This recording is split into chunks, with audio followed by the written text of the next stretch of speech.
Well, looky here. Some breaking NFL news this morning. The Buffalo Bills saying bye-bye to head coach Sean McDermott after 9 seasons and plenty of playoff victories, but also heartbreaking playoff defeats. He is out. Many just thought once he survived last week, thanks to Josh Allen, getting them past the wild card round in a big matchup against Jacksonville. They lose in heartbreaking fashion. 8-8 in the playoffs, 98-50 in the regular season. One of the longest active tenured head coaches in the NFL.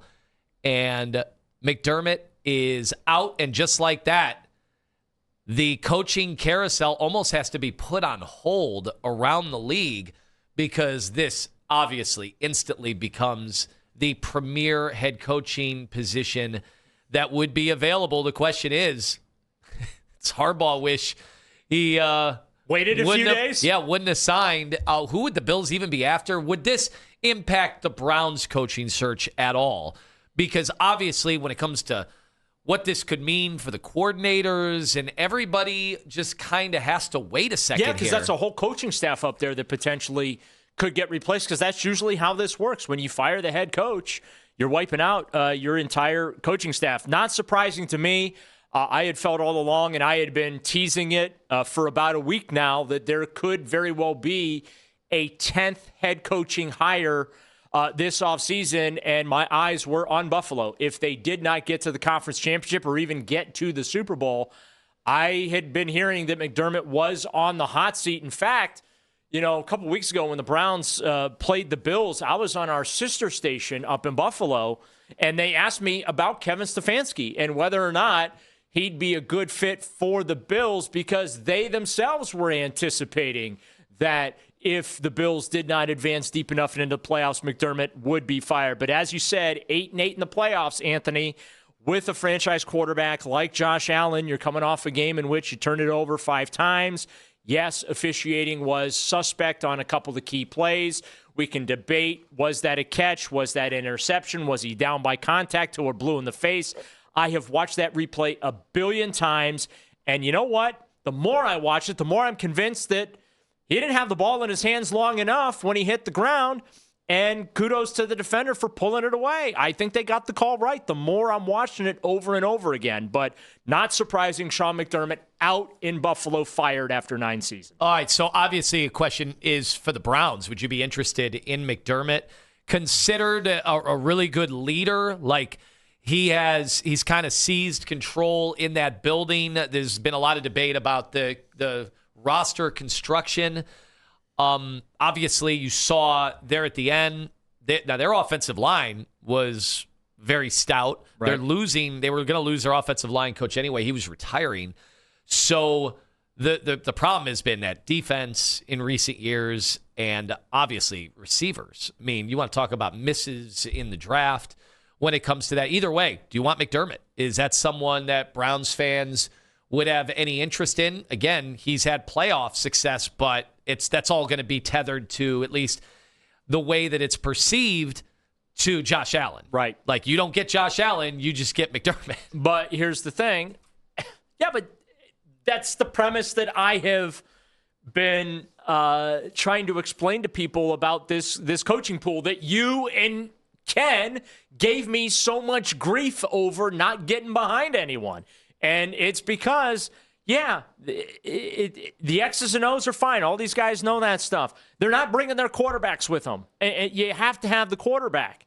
And the obviously blight for McDermott is he couldn't get Josh Allen to the Super Bowl. That being said, he immediately runs to the top of my list of folks to talk to right now. I think the Browns absolutely need to talk to him. What a wrench. What a wrench this could potentially throw. I would be interested in him. I think the Tennessee Titans with Cam Ward, I think they would be interested in him because McDermott's a big reason why Josh Allen has developed into the league MVP that he is. So if you're one of these teams with a young quarterback, you want to talk to McDermott. I think maybe Miami will now all of a sudden have some interest in him. But yes, long story short, If I'm the Cleveland Browns, I am definitely reaching out to Sean McDermott and having a conversation with him, yes. Yeah, it looks like the Bills are keeping their GM, Brandon Beane. There was some speculation that that they could clean house, which would be a very, you want to talk about tumultuous time to do it with Josh Allen,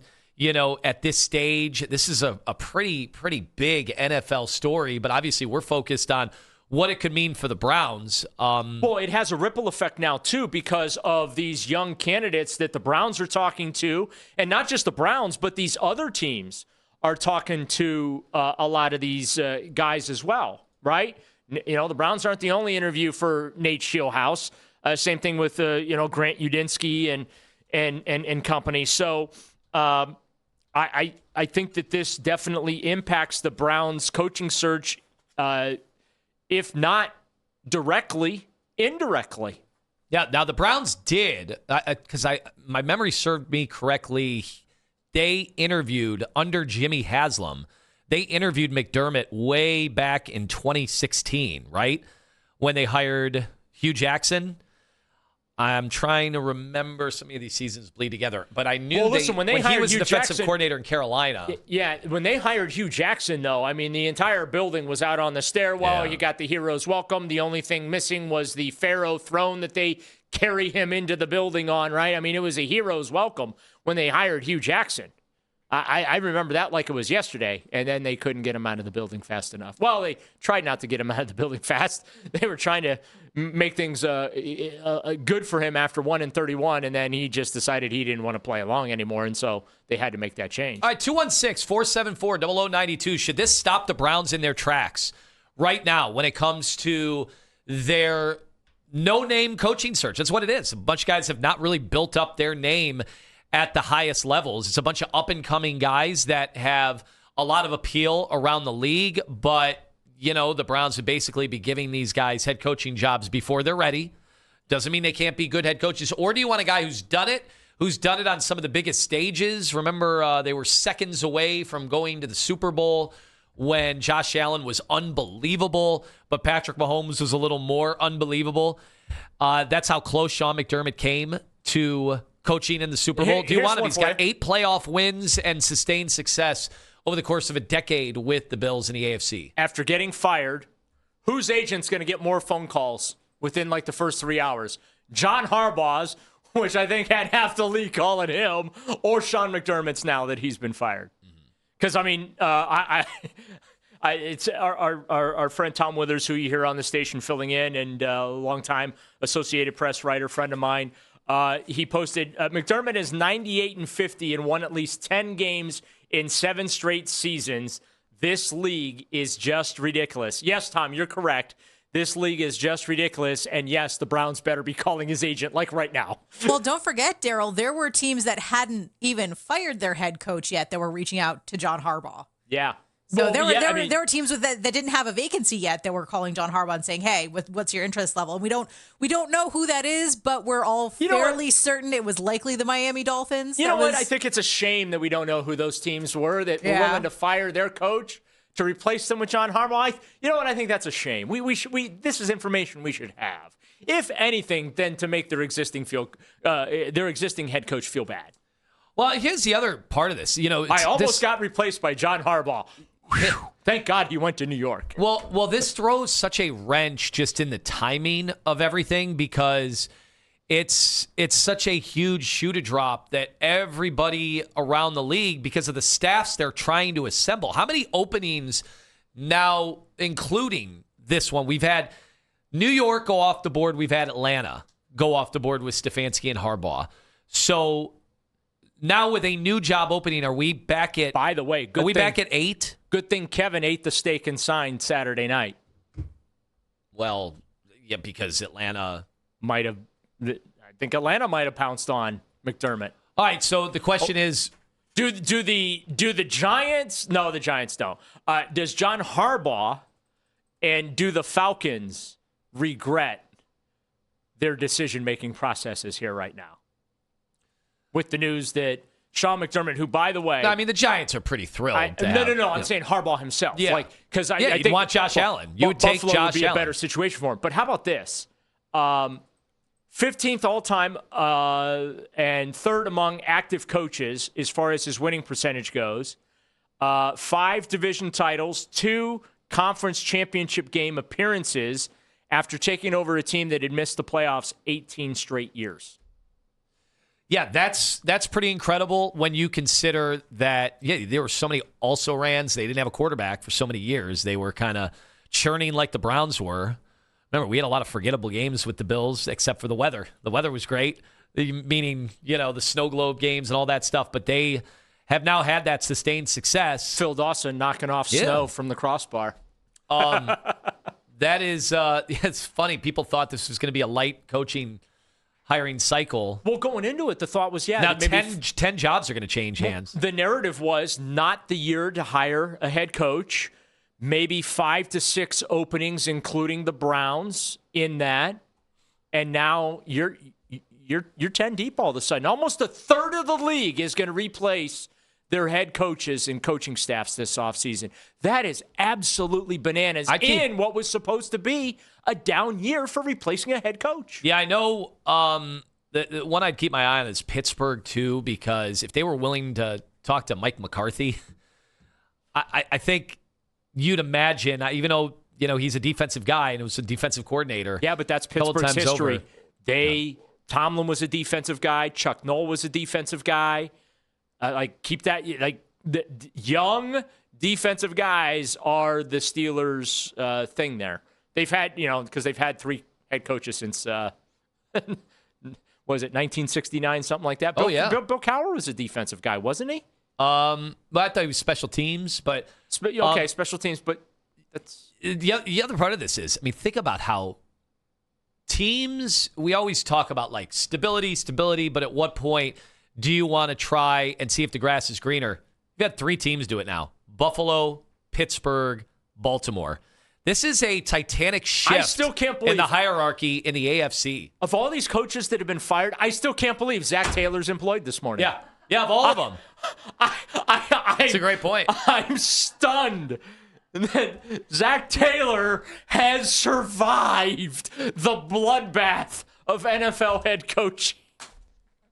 I can't believe it, but he has. Yeah, huge news. If you're just joining us, Sean McDermott is out after 9 seasons in Buffalo after their agonizing playoff loss over the weekend, where Buffalo fans thought that one was on the officials and on Josh Allen, and the coach is shown the door, but not the GM. So we'll see.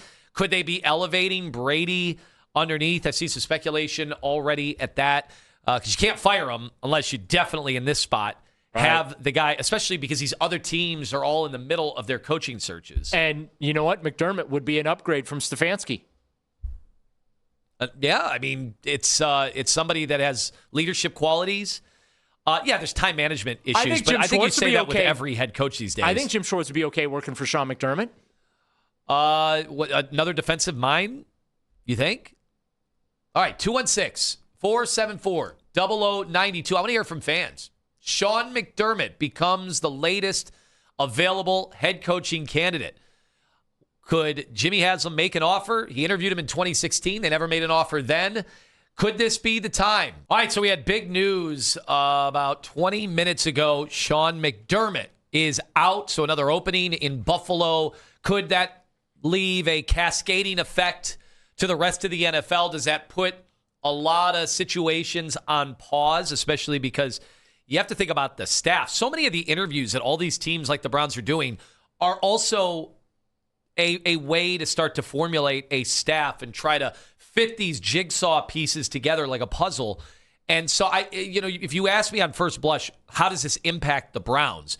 Well, I imagine they interviewed, way back in 2016, McDermott. Is that applicable today?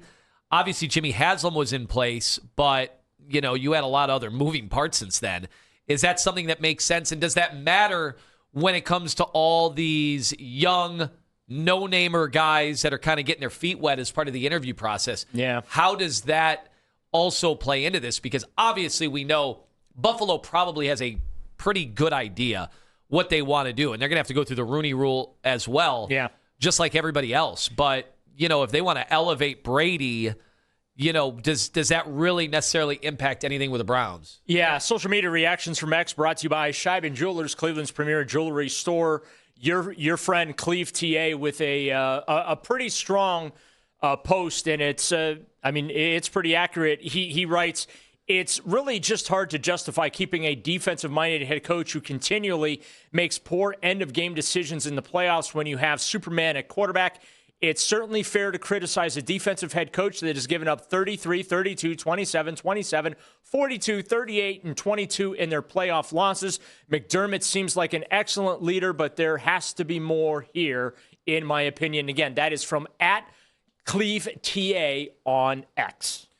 Yeah, now obviously Josh Allen didn't put the defense in the best of positions in that last game. In other games, he's right. I mean, the defense totally has let him down. I don't think that was necessarily the biggest issue, in that game over the weekend, which ultimately led to the demise. It is interesting. So if they just win that game and they get any of those calls or the interception or the pass interference, if they just win this game, would McDermott have kept his job no matter what? What if that's why Josh Allen was crying after the game? What if that's why they knew it was over? McDermott was all teared up. What if they knew that this... Because here's the thing. It was not a closely kept secret up in Buffalo that McDermott was on the hot seat. I'm telling you.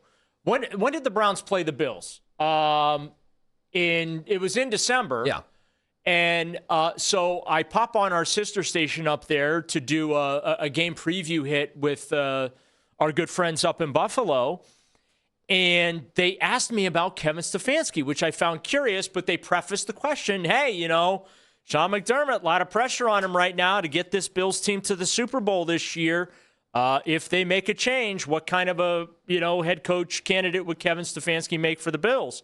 So this I know it's breaking news this morning, Anthony, but I'm not surprised by this. I really felt that going in to this past weekend, if the Bills did not beat the Broncos, McDermott was going to get fired. I thought so too. Well, I thought it was the week before. If they would have lost the week before, I thought that would have been it. I figured they had to get to the conference. At worst, they had to get to the conference championship game. And then let's say, I'll hear this. If yesterday's game was the AFC championship game, okay, I know it was a divisional game, but let's say that was the AFC championship game, right? And that's how things unfolded. Maybe you turn around and give him another shot. But I read that post from Cleve TA, which was really, really good, concerning McDermott in the playoffs. By the way, it was December 21st. Browns played the Bills. So, yeah, not surprised in the least that this happened. It's unfortunate. I understand folks that would say, hey, he resurrected the Bills and they had fallen off for nearly 2 decades and he helped bring them back. Well, let's be honest about it. Josh Allen helped bring them back, right? Because I'm going to tell you right now, whether it's Shedeur Sanders, to be fair, Dylan Gabriel, any other quarterback, C.J. Stroud if the Browns trade for him, just for fun, but any quarterback that the Browns find, whenever that is, okay, whoever is the head coach in which the team is winning consistently and making the playoffs consistently, we're going to sit there and say, such and such coach turned around the Cleveland Browns. We did that with Kevin Stefanski for a couple of years, okay? We're going to say it's the coach, but the reality is... stabilized things. I mean, right. He did. But the reality is it's the quarterback, okay? You can't win without a quarterback. And I realize there are exceptions to the rule, but it's rare. It's very rare. You can look at the Seattle Seahawks. They don't get there without, having a guy who's could be in the conversation, for, maybe offensive player of the year or something like that. I don't know if he's in the MVP conversation. I think that's more Sam Darnold. But it's the quarterback. You can't win. Everyone's discounting the Denver Broncos in the AFC Championship game because Bo Nix is out now. Broke his ankle. So everyone's like, well, okay, Patriots, they just got a free pass to the Super Bowl. Well, why are the Patriots in the spot that they're in? The quarterback. So, Josh Allen was a game changer for the Buffalo Bills. And I don't want to say that McDermott was along for the ride. I will say this. I don't know that Sean McDermott has the same success here in Cleveland that he had in Buffalo. I don't think it's even close. Let's go to the phones. Jim in Northfield. I asked the Browns fans, are you interested in the latest candidate who was just shown the door in Buffalo and has coached in 16 different playoff games, 8-8 in those games? Jim in Northfield, go ahead. Yeah, absolutely. I would call him right now if they haven't already, and I wouldn't leave the building. Here's something you might not know about Sean. He was a college wrestler. He wrestled in the high school nationals as a high schooler. I think he took 6th place.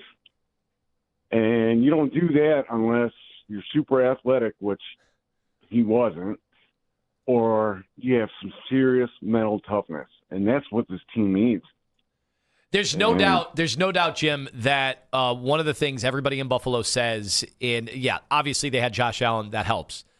But he is somebody that there's no question about who the leader was, in all those years in Buffalo. And that is something that I think has been in question in Cleveland over the last 6 years. Yeah, that's the guy I want right now. Call him up. What? And here's the thing, too. What did players say? Thank you, Jim. During locker cleanout? Okay, when they I wasn't saying I need my boxes. We have to get to the car. and I didn't take it like they were firing shots at Kevin Stefanski or kicking Kevin, as he was packing up his office upstairs. But like a lot of players talked about, hey, we need someone who's going to hold everyone accountable and improve leadership and things like that. It's also telling that was the answer to that question as well, right? I think it would, at this time where the Browns are, it would be very interesting. He has to also want the job. And how in demand do we think McDermott is going to be? Is Pittsburgh instantly going to want him? I think he could Baltimore? I think he could end up in Pittsburgh. He's a Pittsburgh guy. The one phrase that I keep coming back to, because again, I said earlier in the show, if I know the jokes are made about the Browns press conferences when Stefanski was here and when Andrew Berry holds him at how he doesn't say anything. If you really pay attention to Andrew when he speaks, he says a lot. And there are a couple of things that Andrew said that I continue to remind myself as this coaching search progresses for them. And one of the comments he made, and I'm paraphrasing here, okay? So don't come at me if I get the specific words wrong, but Andrew said something to the effect of about finding the right coach that fits where they're at in their team building process. And I think that's important, in addition to the other stuff about, hey, we found Kevin, nobody interviewed Kevin, we hired Kevin. Like, just reading between those lines, they're looking for their next Sean McVay. They're looking for someone that's going to fit in and be okay with them putting the offense back together, right? And, tweaking the defense as needed in the next year or two. Like, I keep going back to that, and that's why I keep settling on the guy that ultimately is going to end up here is a young offensive mind, because it's an offensive league. For as good as some of the, the Chris Shulas of the world and whatnot, as good as some of the Jesse Minter, as good as those guys are, okay, as young defensive guys, this is an offensive league. This is a quarterback league. And I keep falling back to team building process, guy that fits here. That, to me, points to they're looking for a young offensive mind. Now, they're doing their due diligence and talking to the defensive guys, but I think when the dust settles, it's going to be an offensive